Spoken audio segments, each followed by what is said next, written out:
Itong patient namin na to, coachy. Nagpa-guide, nagpa-monitor. Ang kanyang history na heart attack, angiogram, barado, ang puso. 70 to 90% bara. So, hindi kaya ng angioplasty. Ang kailangan, nung una, yun ang angioplasty. Pero nung nakita, 70 to 90%, cancel na angioplasty, bypass. Sino nakakalang bypass dito? Magkano? Sino may milyon? Mahal. So, nung nakita niya kami, nag-enroll sa program, wala pang alam sa low carb to ha. Wala. So, nung nag-enroll, gumanda ang pakiramdam, ito siya, dati. 61? 60 ako. Tapos siya, ito, ngayon. Nung nakita ko nga sabi ko, Kuya James, hindi kita makikilala. Kung hindi tinuro sa akin, Kuya Gibo, hindi ko makikilala si Kuya James yan. Kasi nung una kong siya nakita, ang laki.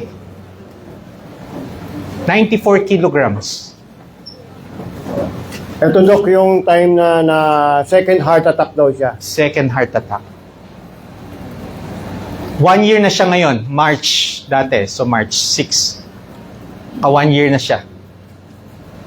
Since no low carb? Nagpa-coach din sa atin. Nung nagpa-coach. And, para mas kumpleto ang kwento, let's all welcome Sir James Yap! Palakpakan ko Yung natin. basketballista yan? Yan ang celebrity natin. Hindi pala. Hindi pala basketballista. Magpapa-autograph na sana ako. Oo! Ito. Morning, Doc. Good morning. Morning kay Gipo. Morning. May buntag sa tanan. Yes, I'm from Davao. My name is James Yap. Opo. Nagpapasalamat ako kay Doc kasi sinagot ng Panginoon sa akin ang aking kahilingan. Nung nagkaroon ako before ako nagka-second heart attack, the first one, I was 94 kilos. Yung picture niya, first heart attack na ako. I'm diabetic for 21 years.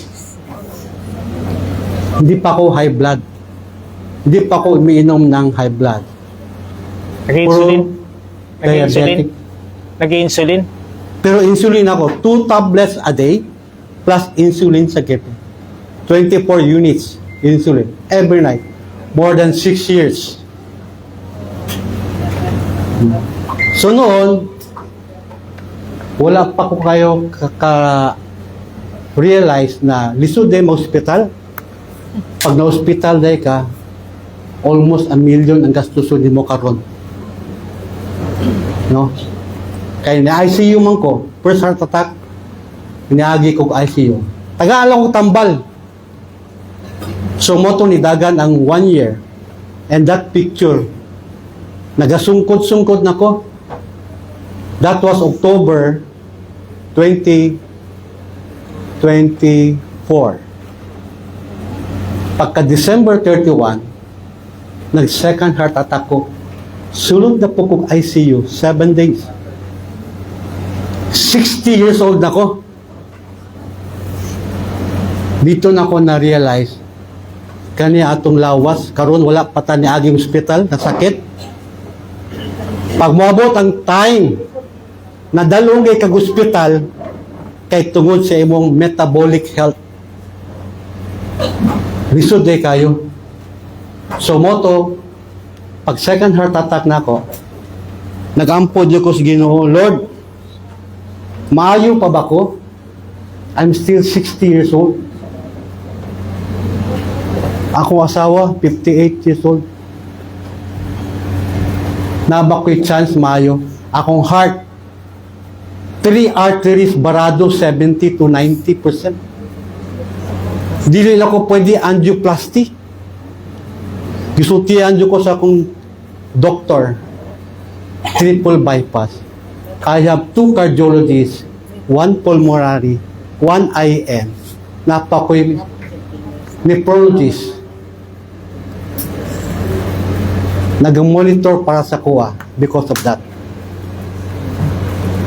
And during my prayer time, yun ako ni Lord. And one day, nalaman ko sa balay, hindi na mo kalakaw-lakaw para sa una. Ni-retire na ko, 60. Permantil ako sa balay. May lang kaya akong asawa, so very supportive sa kuha. Every day. One day, nakita na ko si Doc Brian, Facebook. Kita ko siya, metabolic health. Kung sa man metabolic health. So, nasa ginakonsulta o sa kliyente, diabetic o high blood. Minaw lang ko sa iya, ha? Tapos, tanaw na pukuglain, event, mga consultation ni Doc Brian. Daghan po, na kidney, na ay mga other diseases, until isa ka video niya, usa ka 72 years old. I think 72 yun, kuya, no? 72 years old. Meron siyang heart problem. 100% blockage. After 1 year, gumanda na yung puso niya. Hindi na siya nagpa-bypass. Doon ako na-inspire. Sabi ko, pwede pala mangyari sa akin ito. Pwede pala ito mangyari sa akin, Lord. So, tumusulta ako kay Doc Brian. Tapos, tinawagan ako ni Kuya Gib. Nag-usap kami. Ni Kuya Bry. At saka ni Kuya Bry, saka ni Kuya Gibo. Sorry! Kuya Gib, sorry ha. Nag-doc na kita. Okay. Oh, so, nabaliktad ko pala, Doc. Ngayon, so, nagpa-monitor ako. Ang unang tanong sa akin ni Kuya Bry, kailangan yung mindset ko. Kuya Gibo, sorry. Dito ka, share ako. Palit na tayo. Oo nga, palit na ka.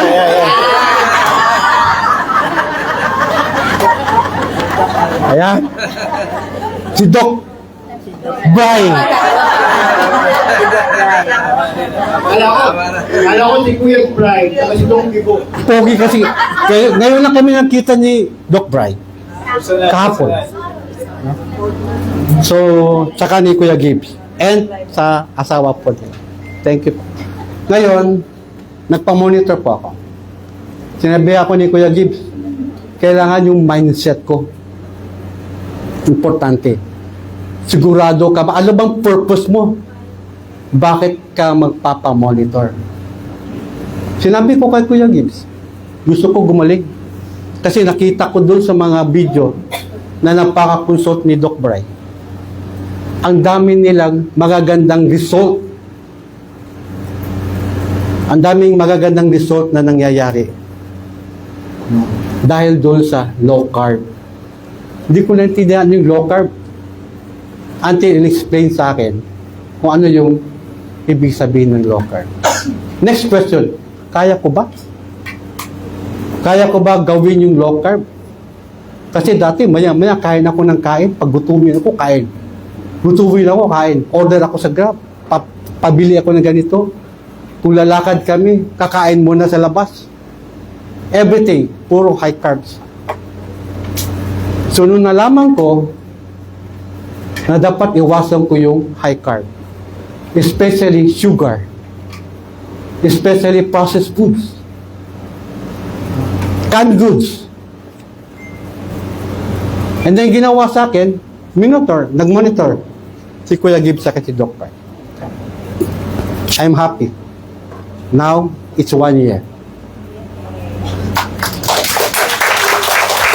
Meron pa pinakamaganda. Last January, tanggal na lahat insulin ko. Wala na akong 2 meds sa aking medicine sa diabetes. Biro nyo yan? Nawala na yan sa akin? Hindi ako nagtanggal. Dimonitor ako ni Doc Bry, dahan-dahan niya na ibaba ang insulin ko. Pero yung internist ko, yung doktor ko talaga, siya talaga nagsabi sa akin na hindi na ako mag-i-insulin.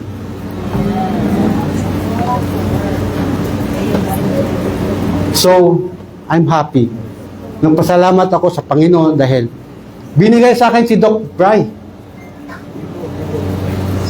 Yung kanyang video sa kanyang pagkukonsulta na nakita ko, yun ang sagot sa akin sa Panginoon ko na kung gusto kong gumaling. Lord, gusto kong gumaling eh. Binigyan ako ng paraan, paano. Although yung iba gusto may mga miracle, pero sa akin hindi. Tinuro sa akin si Doc Bry. Doon ako nagkaroon ng lifestyle change. And I really decided na magla-lifestyle change ako. Why? Dahil gusto kong gumaling. So I'm happy. Buti na lang, dumating si Doc Bry, si Kuya Gibbs, dito sa Davao para magbigay nito ng health talk. Maraming salamat po. Thank you po. Yes. Kuya Gibbs, thank you po. Yes. And, pero kulang pa yung kwento eh. No? Teka na, bakal. May update na sa doktor mo, di ba?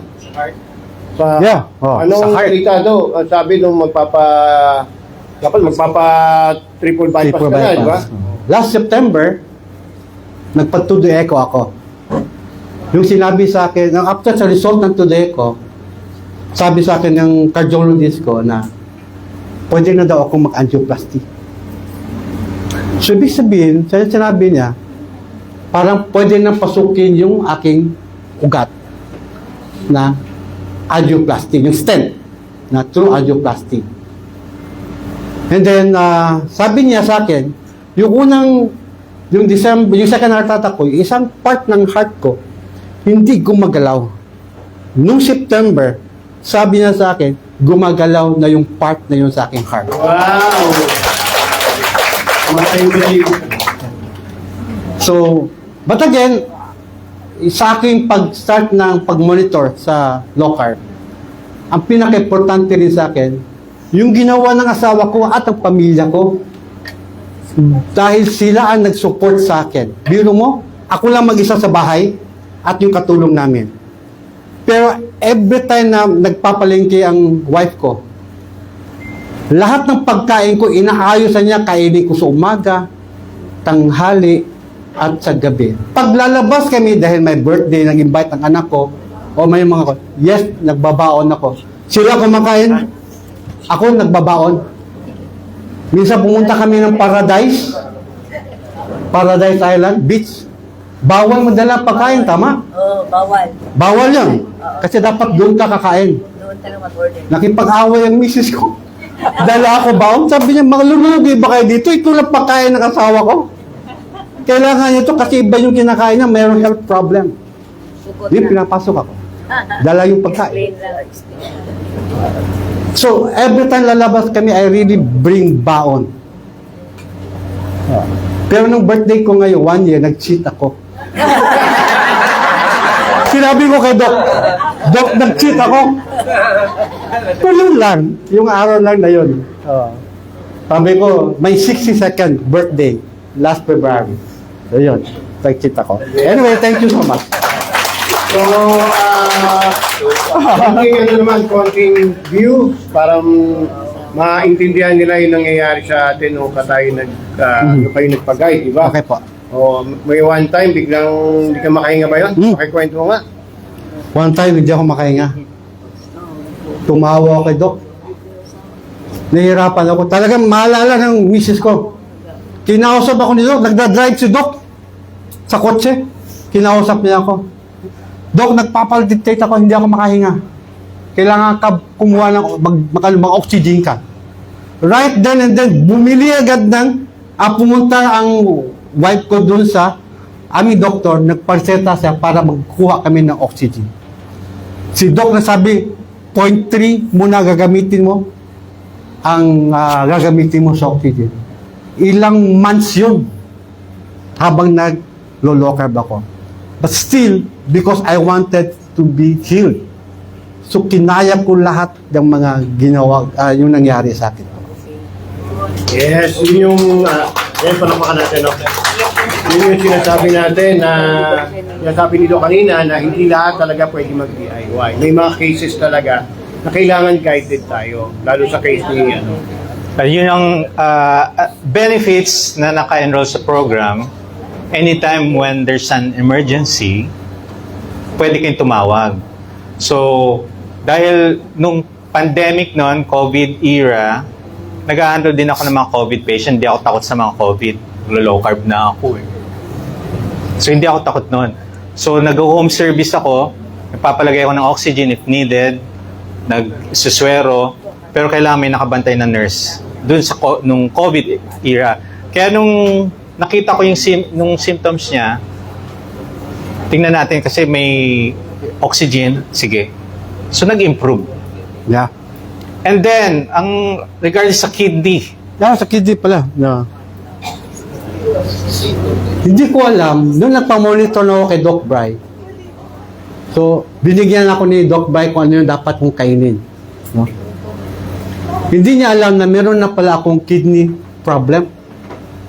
After mga almost 1 month, tapos, binigay ko sa kanya yung another result ko, laboratory result. Nakita ni Doc, taas yung creatinine ko. Tapos kinumpute niya. Then nakita niya na CKD 3A pala ako. And then after that, binago niya lahat. After almost 1 month na, binago niya yung pagkain ko, clean, low carb. In-explain ni Doc sa akin, ano yung dapat kainin ko na gulay. Dati nagpuputas ako, tanggal lahat ng prutas. Dapat itong gulay na kinakain ko, hindi na yan pwede. Ito lang na gulay kainin mo. Ito yung pinaka-importante doon, ito lang yung protein mo a day. So, ginawa ng asawa ko, every day, in 1 week time, mineasure na niya sa akin yung protein ko a day. A day, ha? Hindi yung every meal, hindi, a day. Ito lang yung protein mo a day. So, nalipay ko, natuwa ako kasi alam ko na ito lang pala dapat kainin ko to protect my kidney na hindi na mag-further damage. Ngayon, nagpa-check up ako. Ngayon Sunday, papakita ko kay Doc ang aking result. sa umpisa, akala niya mahirap na yun eh. Nung nalamang may problem ang kidney, lalong nahirapan. But, ano naging kinalabasan? Lalo pang nagpursige, di ba? Yes. Lalo pumogi. Oo, ito na ngayon, yung determine, una tayo nag-usap, di ba? March 2025, no? Yeah, March 6. March 6. O, tanda-tanda pa ni Sir James. Unang-una siyang, hopeless ang itsura niya. Hindi niya alam ang gagawin. Walang alam sa low carb. No? Gusto lang talagang sabihin sa akin is, gusto niyang gumaling. Yeah. Bakit? Nakamagkano ka na nung nagpa-angiogram ka? Almost 600,000. 600,000 na nagastos ng angiogram. Hindi pa kasali yung nasa ICU ako, ha. Iba yung nasa ospital ako. Paano ba yun? Yung angiogram na almost 600,000 lang yun. Yung sa ICU ako, nasa mga almost 400,000 din yun.